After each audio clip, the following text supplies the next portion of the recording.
What's up, guys? TCMuze.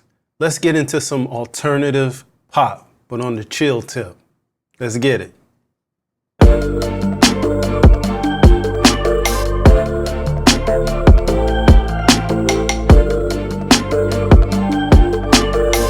All right, guys, today we're getting into some chilled alternative pop music. It's inspired by the artist Amelia Moore and her song See Through. Let's go ahead and get it. Let's get in the drums. But first, let me show you my quantize. I'm at 16th notes, 75% strength and sensitivity. Before we start in with this pattern, let me let you know we're at 148 BPM. So it's kind of like a double time or half time, whatever it's called, type of feel.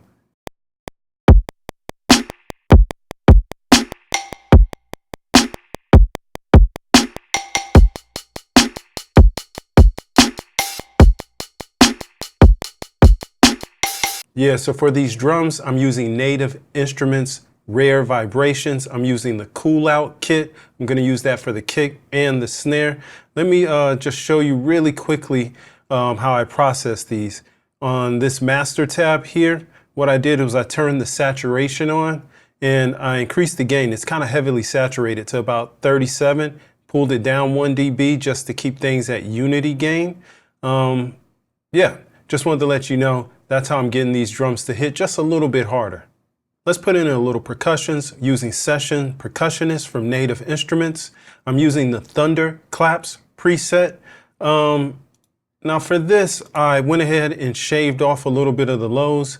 And the other thing that I did was I used Kive Audio's Distinct Pro just to enunciate the transients a little bit more.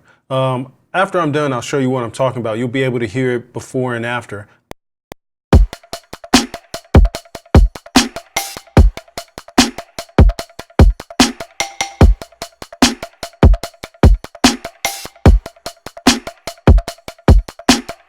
All right, we got those in. Really wasn't anything to that. So let me show you what I'm talking about right here with the with this Distinct Pro. It's basically a saturator drive distortion box. So I'm going to play it with it and then without and then with it again.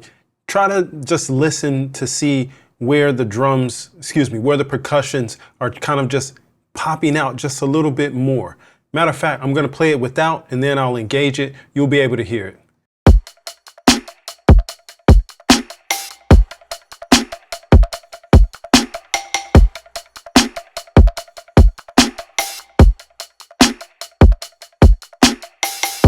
And there you go. And you can tell if you take a look at my volume meter, or if you were looking at my volume meter, you'll see that not much changed there. Just the average volume, perceived volume seemed to increase. All right, let's move on to the next piece. We're going to get in some melodics. But if you made it this far, do me a favor, like and subscribe. All right, let's move on to our first melodic instrument. For our first melodic instrument, we're using Mini Freak V by Arturia. I'm using the preset Distinct Echoes. That's part of its Stellar Infinity pack.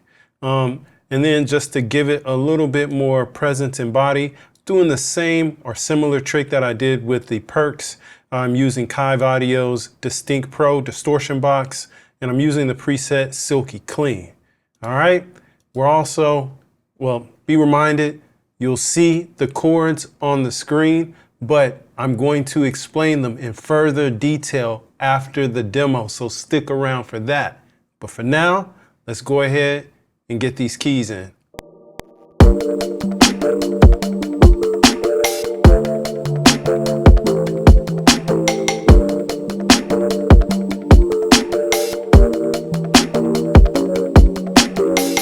All right, it's sounding pretty nice, right? What we're going to do now is start holding down that low end. We're going to use a Reese bass. It's just going to give us that melodic, dark, moody type of feeling. For this Reese bass, I'm using Arturia's Analog Lab Pro. The preset is coming from Liquid Explorations. That's an Arturia expansion pack, and it's called Butter Reese.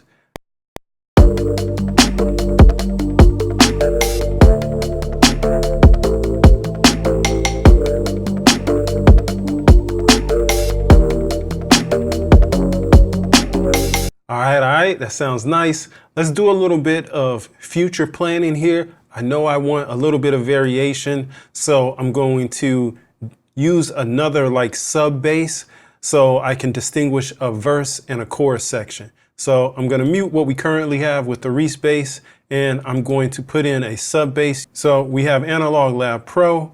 We're using the 808 Corleone preset from the Polychrome Trap.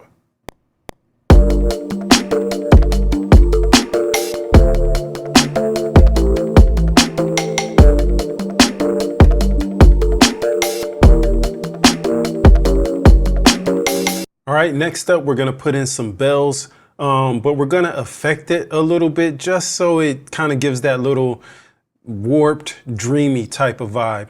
Now for the bells, we're using Analog Lab Pro. We're using the preset bells and reverse, and it's coming from the Trap Chemicals pack from Arturia, but I'm also processing it.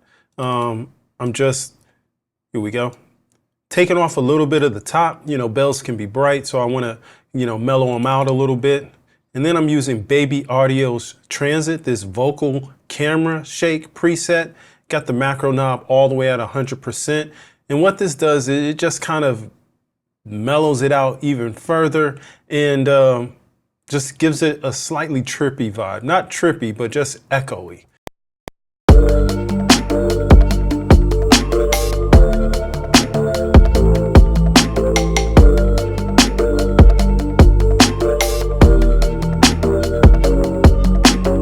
Nice. Now let's support all of that with some strings. I know it's an old school trick, but we're gonna use some strings. We're just gonna put in a pattern that pulses to kind of just give it a little bit of a push forward. And for that, I'm using Native Instruments Session Strings Pro, using the Ensemble Modern Session Strings, and I'm using the room string sound. It kind of gives it a different, a different sound. If you go in here, you can definitely change the mix and the composition of the string section that you're using. I also changed the articulation here for the main to be staccato and then for the velocity switch to be accented. So that gives me more staccato than anything else, which works good for pulsing, quick, kind of like short burst playing.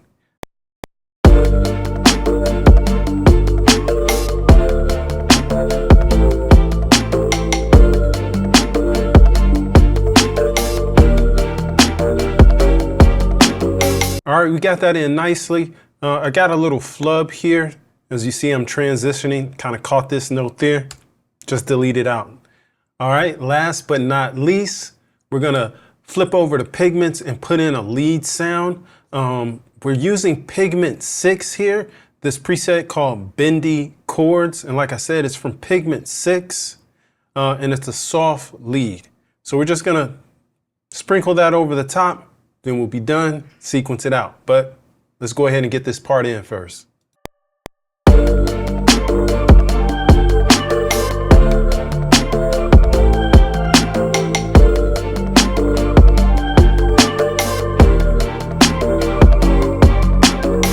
All right, I think that about wraps it up. So now all we have to do, put in a sequence. So what I'm gonna do is take what we have, triple it because we've been working in double time or half time, whatever you call it. So gonna click it, triple it over, put in some mutes for the second half. That'll be the verse.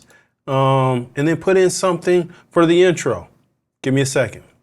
All right, I think we got something nice, left room for the artist, but definitely got that moody alt pop kind of blend of R&B with extended chords type of jam.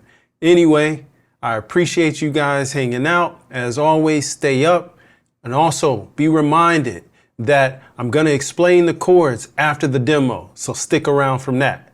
Stay up.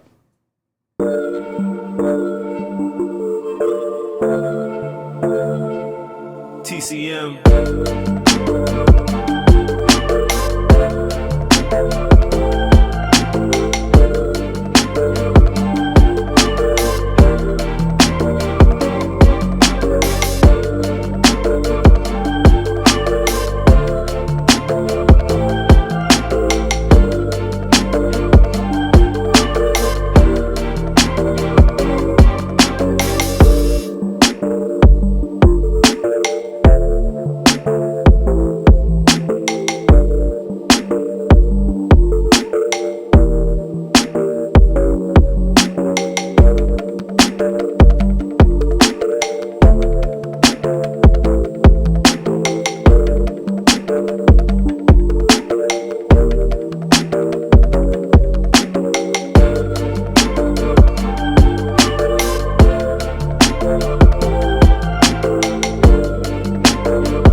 Ah, you made it to the lesson after the session. If you made it this far, do me a favor. Drop a keyboard emoji down in the comments. Appreciate you. Now let's get into breaking down these chords. We're in the key of F major. Let me play it for you.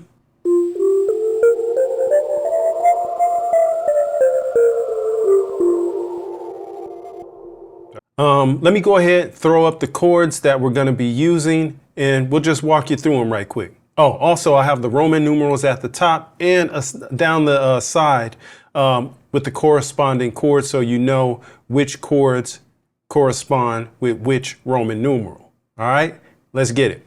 So the first chord is going to be a G minor 9, followed by a D minor 9, then an A minor 7, going back to that G minor 9. Then what we're doing is we're doing a chord that you may not see often, but it's basically a minor 9, excuse me, it's a minor 7 flat 5, and we're going to use a E minor 7 flat 5, and then we're going to go non-diatonic. That means just going out of the scale to a G7 flat 9. So that's a G dominant 7 flat 9. All right, those are the chords. This is the progression. Let's go ahead and break down the chords. First chord, G minor 9. We have a G and D in the left hand, and then we have F, A, B flat, and D in the right. Sounds like this.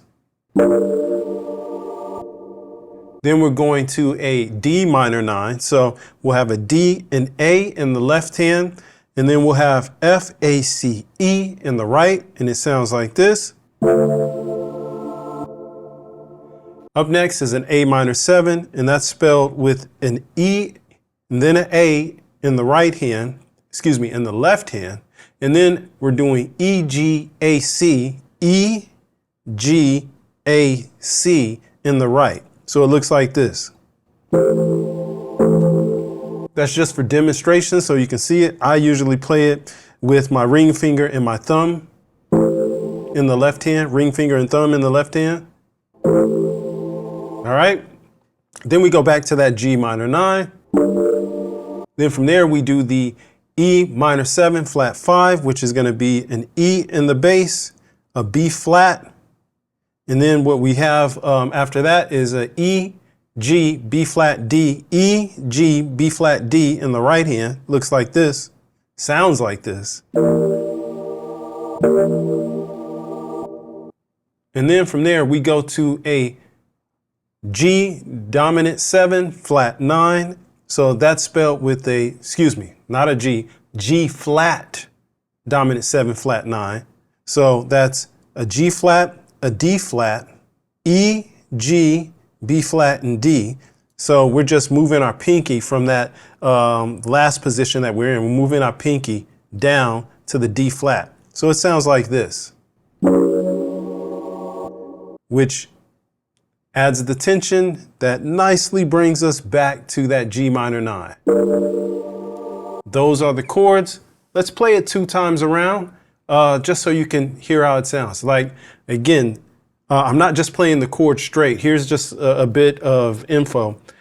I'm taking the chords and I'm also playing them once, and then I'm arpeggiating them up just to give a little more movement and a little more embellishment to make them more interesting versus just padding on the chords.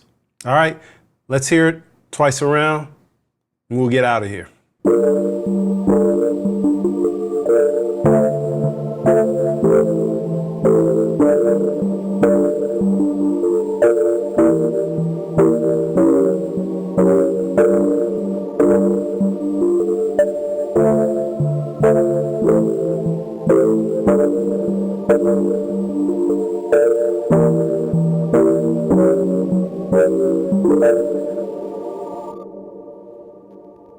Those are the chords. That was the sequence.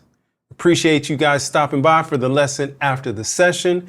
If you want to see or hear more videos like this, click here.